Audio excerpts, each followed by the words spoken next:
കയ്യിൽ mobile phone, helmet ധരിച്ചിട്ടില്ല. പത്തനംതിട്ട വെട്ടിയാർ പന്തളം റോഡിലൂടെ ഏതു നിമിഷവും ഒരപകടം സംഭവിക്കാമെന്ന മട്ടിൽ ചെറുപ്പക്കാരന്റെ സ്കൂട്ടർ യാത്ര തുടരുകയാണ്.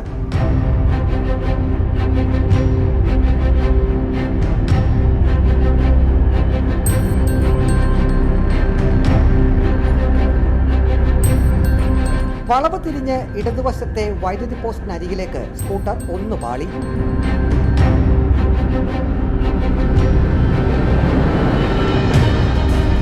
മുമ്പിൽ മറ്റൊരു സ്കൂട്ടർ യാത്രികൻ പ്രധാന റോഡിലേക്ക് പ്രവേശിക്കാനായി കാത്തു നിൽക്കുകയാണ്. ചെറുപ്പക്കാരന്റെ വരവ് കണ്ട് അദ്ദേഹം തന്റെ സ്കൂട്ടർ പുറകോട്ടൊന്ന് വലിച്ച് സേഫായി. കുഴിയിൽ ചാടി സ്കൂട്ടറിലിടിക്കാതെ ഇവിടെ ചെറുപ്പക്കാരൻ രക്ഷപ്പെട്ടു.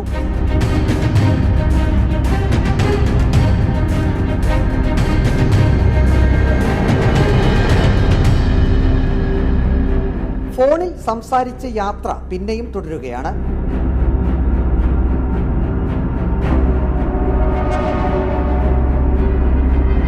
സ്കൂട്ടർ യാത്രക്കാരന്റെ പോക്ക് കണ്ട് മറ്റ് യാത്രക്കാർ അകലം പാലിച്ച് കടന്നു പോകുന്നുണ്ട്.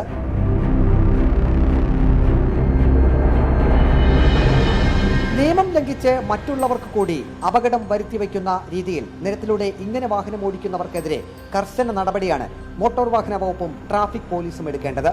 വീഡിയോ റെക്കോർഡ് ചെയ്യുന്നവർ പലപ്പോഴും ഭയന്ന് വിഷയത്തിൽ ഇടപെടാറില്ല. വാഹനം നിർത്തിക്കാനുള്ള ശ്രമത്തിനിടയിൽ മറ്റൊരപകടം സംഭവിച്ചാൽ അത് തങ്ങളുടെ തലയിലാകുമോ എന്ന ആശങ്കയാണ് ഇതിന് കാരണം.